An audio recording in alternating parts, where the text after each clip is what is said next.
Alors, dans Transdanse, tu as deux choses, trans et danse. Voilà. Et je l'ai sous-titré La voie de la naturalité.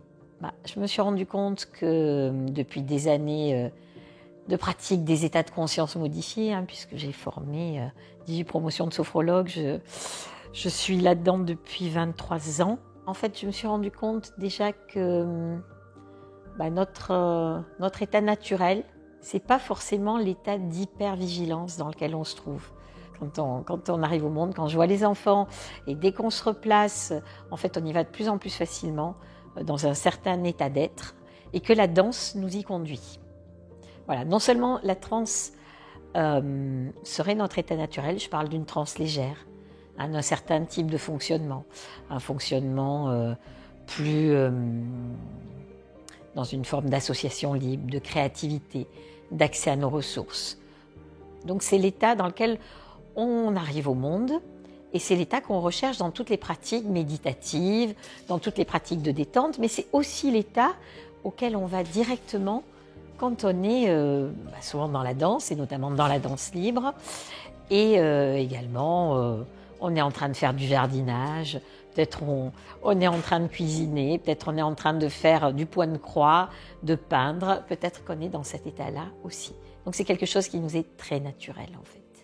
C'est-à-dire qu'en fait, au-delà de ça, et là, ça serait le but même de la transdanse, c'est de retrouver notre vraie nature.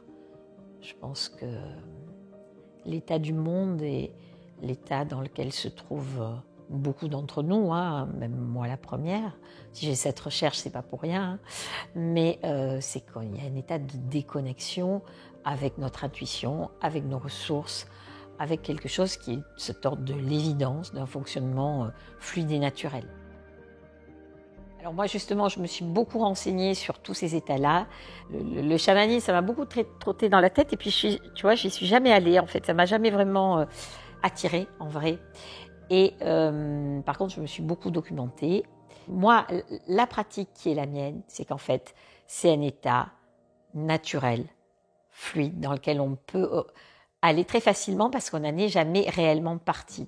C'est notre vraie nature. C'est pour ça que je parle de voie de naturalité. Encore une fois, c'est la voie dans laquelle on arrive. C'est l'état dans lequel on arrive quand on est enfant, dans cet état d'hyperconnexion, d'ouverture, forme de détente, de quelque chose qui se fait naturellement. Et donc, c'est la voie, moi, que j'ai envie d'emprunter. Maintenant, il y a différents niveaux de transe qu'on peut rencontrer dans la danse.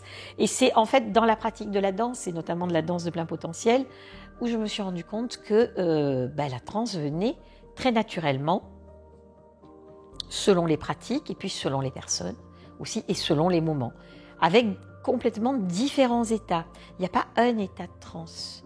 Donc effectivement, dans toutes les pratiques que tu me cites, chamanisme, prendre des plantes, tout ça, il y a différents niveaux de transe qui sont atteints. Quel moment, pourquoi, il y a sûrement des raisons. Mais moi, ce qui m'intéresse plus, c'est de retrouver cet état, encore une fois, très facile d'accès, parce que c'est le nôtre. Avant qu'on l'ait recouvert d'un état d'hypervigilance sur une hyper-attention à ce qui se passe en surface, à l'extérieur. En fait, cet état d'hypervigilance, c'est une façon de regarder le monde où on ne le regarde plus depuis notre profondeur, notre intuition, ce qui est en nous, ce que je pourrais qualifier d'immatériel, qui parle tout le temps en nous, mais on le regarde tout le temps depuis le matériel et finalement dans une forme de comment je peux faire pour m'en sortir, comment je peux faire pour me protéger, comment je peux faire pour y arriver. Voilà, plutôt que cet état de être en contact avec soi, être en contact avec sa profondeur, être en contact avec une dimension qui ne nous quitte jamais, qui ne nous a jamais quittés, même si on est en hypervigilance. Mais c'est simplement comment on peut y accéder très facilement, très naturellement. Et la danse, pour moi, nous y conduit. Alors avec différents états de transe. Ça peut être une transe très légère, où on est encore vraiment en naviguant, en étant tout à fait conscient du monde qui nous entoure, même dans notre danse, en naviguant, mais où là, notre danse n'est plus la même. Elle est fluide, elle est souple, elle est ample. On sent qu'on est porté, que chaque mouvement nous est donné, qu'il n'est pas réfléchi. C'est pour ça qu'on peut parler d'intuition. Et puis il y a d'autres endroits où on a vraiment l'impression de plus être présent, où la transe peut être beaucoup plus, entre guillemets, spectaculaire. Pour autant, elle n'est pas dangereuse du tout. C'est quelque chose de très naturel, encore une fois. Mais où là, on a vraiment l'impression que c'est autre chose. C'est une autre dimension de nous qui a pris le relais que le niveau de surface. Donc on peut naviguer entre les deux niveaux comme on peut y descendre plus profondément. Mais ça se fait spontanément et naturellement chez les transdanseurs. Et là, j'ai vu qu'en pratiquant la danse de plein potentiel, les personnes allaient vraiment dans cette transe. Elles se produisaient. Elles se produisaient et moi-même qui n'avais jamais forcément goûté à cette transe du corps, moi j'y allais de plus en plus naturellement, spontanément, facilement, et que c'était un état, j'ai envie de dire, hyper agréable, mais plus que ça, quoi. C'est vraiment un état d'ouverture. Et c'est un état, et c'est là où j'en viens au but, finalement, de la transdanse. C'est pas juste pour vivre de la transe, finalement. C'est pas que ça a un intérêt en soi, mais c'est que l'intérêt, ce que ça me fait contacter, ce que ça fait contacter aux personnes qui pratiquent la transdanse, c'est qu'il y a une confiance dans ce qu'on est. Il y a une forme d'abandon, d'un fonctionnement d'hypervigilance depuis l'extérieur à un état d'hyperconnexion, à quelque chose qui nous est fluide, ouvrant, portant. Il y a vraiment une portance, on se sent porté, on se sent guidé, on se sent soutenu, et on ressent, c'est peut-être bête à dire, mais vraiment cet état d'amour, cet état amoureux de soi à soi ou de soi pour la vie en nous, pour cette façon plus large qu'on peut avoir d'être et d'exister dans ce monde. Et c'est ça le but, le principal. Moi, ma ligne directrice depuis que j'accompagne des gens depuis 23 ans, c'est la sécurité des personnes. Vraiment. Donc oui, ça s'adresse à tout le monde. Ça s'adresse à tout le monde, mais ça s'adresse à ceux qui le désirent. Parce que c'est un des éléments extrêmement importants, c'est notre désir, c'est notre intention qui est agissante. Et il n'y en a qu'une dans la transdanse, c'est de contacter, vivre depuis cette profondeur. C'est pas tellement que c'est ma mission auprès des gens, c'est que c'est mon plaisir, c'est ma joie, c'est mon évidence, parce que je le fais pour moi. Je suis loin d'avoir tout compris, je suis loin d'avoir tout expérimenté, mais je vois que c'est tellement simple, naturel, joyeux, et que ça demande aussi à être accompagné pour que ça se fasse en toute sécurité. Mais l'accès est simple. Encore une fois, c'est susciter le désir des personnes, c'est de vérifier ce désir, c'est d'être là, c'est de pouvoir accompagner ce qui s'y passe, de pouvoir l'éclairer, mais je ne donne pas quelque chose qui serait une forme de processus ou de dogme. C'est le désir, l'intention, il n'y en a qu'une, contacter notre profondeur, contacter notre immatériel et pouvoir s'installer dans ces processus de danse en toute sécurité, qui sont des processus longs. Pas le même niveau que par exemple la danse de plein potentiel, où là on est dans cette recherche justement de l'émotion pour aller voir les histoires qui se racontent derrière. Donc on est plus, si je pouvais schématiser, dans la danse de plein potentiel, bien qu'on descende aussi, donc c'est pour ça que c'est vraiment, les deux sont très complémentaires, mais dans la danse de plein potentiel, on va vraiment aller chercher l'émotion. Là, on n'est plus à cet endroit, elle peut se présenter, mais on n'est plus à cet endroit-là. Il y a quelque chose quand même de tranquille, il y a un désir affirmé de brûlant, j'ai envie de dire, d'aller contacter cette dimension de nous, pour tous les gens qui participent au séminaire. Et celle-là, je crois qu'on peut vraiment lui faire confiance. Donc oui, il y a des émotions, des choses qui surgissent, mais par contre, la transe du corps peut être spectaculaire, elle. Voilà.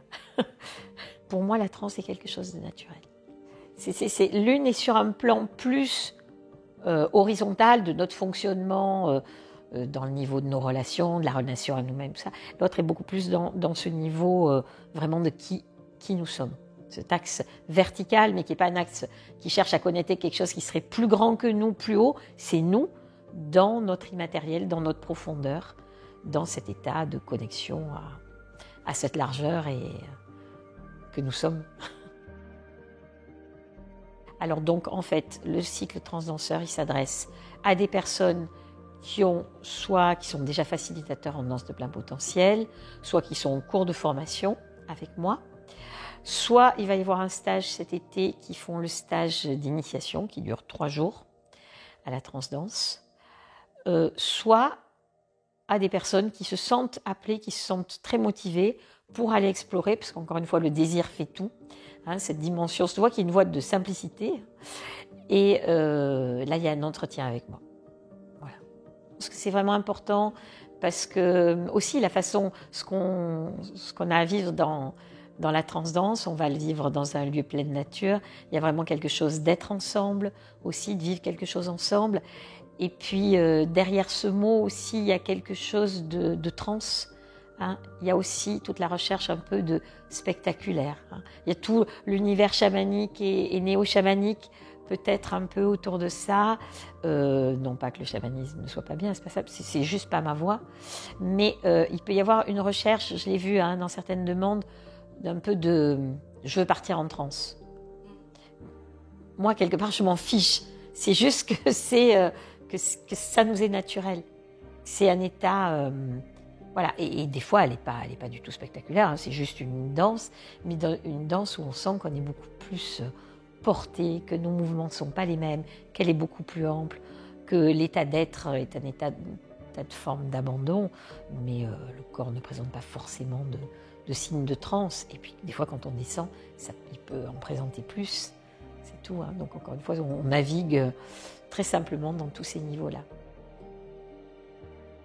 Alors, par exemple, le stage d'initiation, c'est 3 jours. En fait, on est sur des séquences de 3 jours que je trouve intéressantes parce que ça nous permet de mettre un peu le monde à l'écart, le monde extérieur, hein, le monde de la surface, un peu à l'extérieur, et tout simplement de fonctionner très naturellement, encore une fois ensemble, et de s'installer dans un espace-temps qui est large. On arrête un peu le temps pour 3 jours.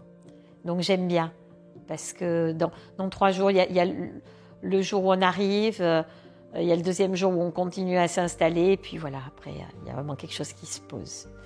Et puis le cycle transdanseur, alors qui est plus vraiment un cycle qui est une formation, mais une formation d'un autre type, où là, on va se voir pendant 12 jours. C'est un cycle de 12 jours, la formation fait 12 jours, formation de transdanse. Et donc ce cycle transdanseur, il va être découpé en 4 modules, chacun de 3 jours. Et le prochain cycle démarrera à l'automne, donc il y aura un cycle transdanseur par mois. C'est une formation qui est complètement différente, où il y a un but, mais où il n'y a pas vraiment de programme. Goûter, expérimenter à cet état de connexion à notre profondeur, à l'aspect immatériel de nous, qui n'est pas limité temporellement, spatialement non plus, qui est un état de créativité et de ressources. Et donc, de pouvoir le vivre pour soi et de pouvoir donc le retransmettre, le partager aux autres, faciliter et accompagner. Ça a vraiment été de le co-construire ensemble, avec chaque groupe, avec ce que les personnes amenaient et avec ce qui me venait à ce moment-là. Puisque on est dans... Enfin, moi, quand je suis avec un groupe, je suis dans cet état de connexion, où il y a des choses qui viennent, des clartés qui se font jour, parce que les gens sont là, parce qu'ils posent des questions, parce que ça se fait à cet endroit-là, donc depuis cette fluidité et depuis cette clarté. C'est comme des révélations qui se font jour parce qu'on est ensemble et parce qu'on le veut ensemble. Donc l'enseignement, c'est beaucoup plus cette transmission orale à partir de notions clés qui sont les miennes sur comment accompagner et comment sécuriser aussi et comment proposer ça. Mais après, le programme, il se fait de lui-même. Parce qu'on est vraiment dans la teneur du sujet qui est le nôtre, par cette façon de faire qui est non pas à partir d'un programme construit, théorique, méthodique. La méthode est d'expérimenter ça et de le vivre vraiment. Pareil, le processus d'évaluation là est un processus que je mets en place qui est nouveau pour moi, puisque cette évaluation, qui est au Transdanseur 4, elle est sous forme de, là encore vraiment d'aller-retour avec moi et chacun des stagiaires en transdanse. Et ça va être c'est beaucoup basé sur l'auto-évaluation. C'est vraiment important que chacun s'auto-évalue, plutôt que juste essaye de justifier, comme c'est souvent le cas dans une formation, qu'il est au niveau, qu'il s'évalue, mais vu que les gens prennent vraiment le goût de leur vérité, de leur profondeur, j'ai totalement confiance dans ce processus-là. Et après, ils seront à un certain niveau de commencer à partager quelque chose. Je pense que l'aventure ensemble n'est pas finie. Je pense que le lien va rester, au sein notamment de l'Alliance Tendance Art Thérapie, pour qu'on puisse continuer à cheminer ensemble. Mais même moi, je chemine là-dessus. Donc, pour moi, une posture d'accompagnement, elle n'est jamais finie, aboutie. Le plus important, c'est d'être au clair avec nos intentions et vis-à-vis des personnes que nous accompagnons. Il y a une certification en transdanse, qui est l'approche que j'ai créée. Et également, il y a une certification du Conseil international de la danse. Voilà, qui est une certification en danse internationale. Stage d'initiation, voilà, et le prochain cycle qui sera à l'automne au Val d'Effet, qui commencera en septembre au Val d'Effet et qui sera beaucoup plus intense là que le premier cycle de transdanseur. J'y vais, ce que je veux qu'il y ait vraiment cette plongée. Donc on va se voir une fois par mois pour le prochain cycle, et je pense que le cycle d'après démarrera dès le début d'année ou printemps, peut-être printemps, pour profiter à fond de ce magnifique lieu qu'est le Val d'Effet au printemps 2024. Un lieu que j'aime beaucoup la personne aussi qui tient le Val d'Effet, Viviane, ça ne s'invente pas, voilà, elle a fait Viviane, mais qui nous offre son lieu, qui est un lieu vraiment, c'est un écolieu, c'est un lieu de simplicité, c'est un lieu où on peut vivre simplement. Et donc, dans la façon que nous avons de vivre, nous, les transdanseurs, là-bas, c'est vraiment basé sur l'élan naturel. On est en repas partagé, donc chacun amène ce qu'il a l'élan de partager. On cuisine ensemble, nous n'avons pas d'horaire. On peut dormir sous la yourte, on peut dormir sous la tente. En hiver, on peut dormir chez Viviane pour ceux qui veulent un petit peu plus de confort. On peut venir avec son camion si on a un camion. Il y a une rivière où on peut se baigner, qui, en hiver, c'est un peu plus compliqué, quoique ça dépend des courageux. Mais au printemps, voilà, c'est fabuleux. Il y a une très jolie rivière, elle est en bordure de propriété, donc il y a une plage privée, rien que pour nous. Il y a des oiseaux, c'est le paradis des oiseaux. Il y a des pans même qui sont magnifiques.